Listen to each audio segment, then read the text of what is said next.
Кирил Николов, втори на Европейското първенство по ориентиране в Швеция.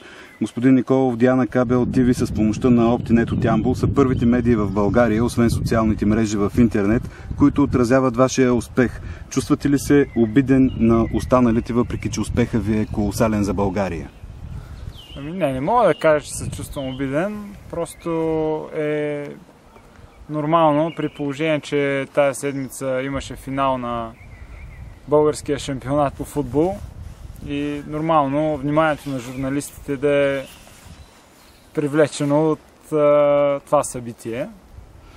Точно това е втория въпрос. В медиите се обръща внимание на спортове като футбол, волейбол, но не на спортове като ориентирането, например, които носят доста силен физически и емоционален заряд.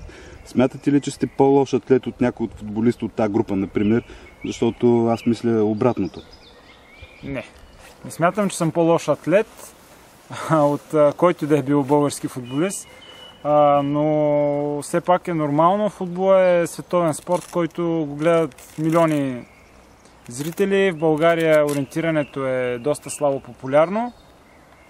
Казахте, че се отделя внимание на футбол и на волейбол. Съгласен съм.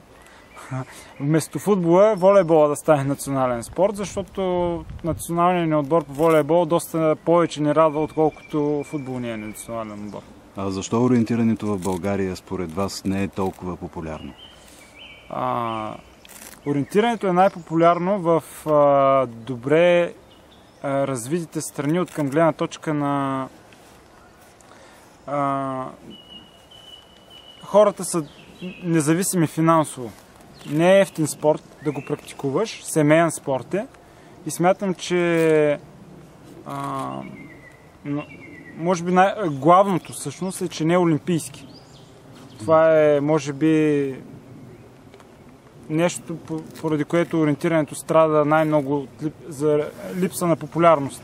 Може би това е причината да е най-популярен в Швеция, където, доколкото знаем, първенството се предаваше по националната шведска телевизия, не? Да, значи не само в Швеция. В Швеция е национален спорт, в Финландия, в Норвегия, в Швейцария. Това са спортове, които не само едно такова събитие се отразява по националната телевизия, всяка национална купа, всеки държавен шампионат се предава пряко по националните им телевизии. Гледахме ви онлайн по време на самото състезание, където имахме тая възможност в България. Вашето представяне беше следено от всички ориентировачи в страната и останаха очаровани. 5000 човека на централната трибуна и още няколко хиляди по финалната отсечка. Какво беше чувството да финишираш пред толкова хора и да разбереш, че си в топ 3? Невероятно чувство. Това съм го чакал дълги години. Всъщност, това ми е целта, която си поставих, когато започнах да се занимавам по-сериозно с ориентиране. Това е вече 10-та година и е много за мен радостно, когато всички тези години на труд дават в крайна сметка някакъв резултат. На 19 май, когато станахте втори, по този начин вие направихте най-доброто си постижение за лятното ориентиране в България до сега. Да очакваме ли още по-добро представяне?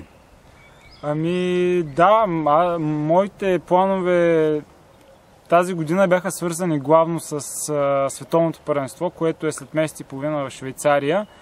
И европейското ми беше просто част от подготовката за това световно първенство. Честно казано, не съм се създавал някакви очаквания за това какви резултати ще постигна на европейското. Не мога да кажа, че съм изненадан от резултатите си, защото бях доста добре подготвен. Но този успех ми дава наистина така положителен заряд и смятам, че само ще е в плюс за постиженията ми на световното първенство. А какво да очакваме от световното първенство? Аз винаги съм го казал. Това е ориентиране и може да се очаква абсолютно всичко. Миналата година, когато бях в най-добрата си форма изобщо в кариерата си, почти нищо не можах да направя като резултати. Но смятам, че тази година ще съм доста по-добре и за мен влизане в първите 6 ще е наистина много сериозен успех. Смятате ли, че това класиране, вашето класиране, ще даде тласък на българското ориентиране? От това младите хора да ви смятат за нещо като еталон? Много се надявам на това и за това да се случи. Има млади хора, които се занимават и мога да смело да кажа, че последните няколко години те са в пъти в повече, примерно преди 10 години, когато аз започвах по-сериозно да се занимавам с ориентиране и винаги съм го казвал, че на моето поколение лично ни липсваха идоли, които да следваме, на които да подражаваме. И така, наистина се надявам тия деца и юноши и младежи само да се възползват от това мое класиране. Срещате ли достатъчно подкрепа от обществото, от федерацията, от клубовете в страната? Да, искам и чрез вашата медия така да изразя своята благодарност. Федерацията от доста години застава зад мен и ме помага с каквото може, защото също знам, че бюджета на федерацията не е огромен и винаги е помагала с каквото може. Клубовете също са помагали. Моя клуб Бегун Варна, за който се състезавам в момента, е основният ми спонсор и оттам идват най-многото пари, с които разполагам за подготовка. Освен това, вие се състезавате за Калеван Расти, с които сте световен клубен шампион. Как те оценяват медала ви? Много добре. Имаше представители на финландския отбор, които бяха зрители на европейското първенство. Всички много се радваха. Абсолютно веднага, непосредствено след финала, получих обаждания, поздравителни от Финландия. Главната медия, финландската, която отразява състезанията по ориентиране, веднага се свърза с мен, като състезател бягаш за финландски клуб, да отрази представянето. А кога решихте за първи път, че може да спечелите подобен медал от такава величина, от състезание от такава величина? Първото ми световно, на което участвах за мъже и жени, беше 2003 в Швейцария.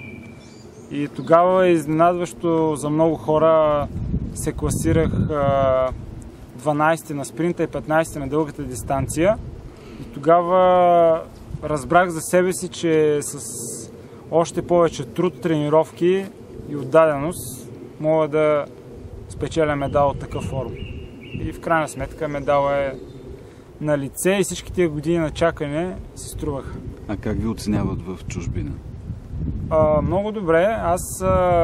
Първият ми клуб, за който се състезавах, беше шведски, Стора Труна се казва. Там се състезавах 6 години. След това се състезавах за норвежки клуб Халден и сега в момента се състезавам за финландски клуб. Смея да твърдя, че и в Швеция на това европейско имаше много представители на първия ми отбор. Просто всичките хора много се радваха и така искрено виждах радостта в техните очи за мен, което много ме радва. А как оцените ориентирането в България? Знаем, че сте започнали от Сливенския клуб. Да, започнах да тренирам ориентиране в Сливенския клуб Сини камъни и първи треньор Илиян Дянков, на който всъщност може би дължа доста много като състезател, защото в крайна сметка той ме научи на ориентиране.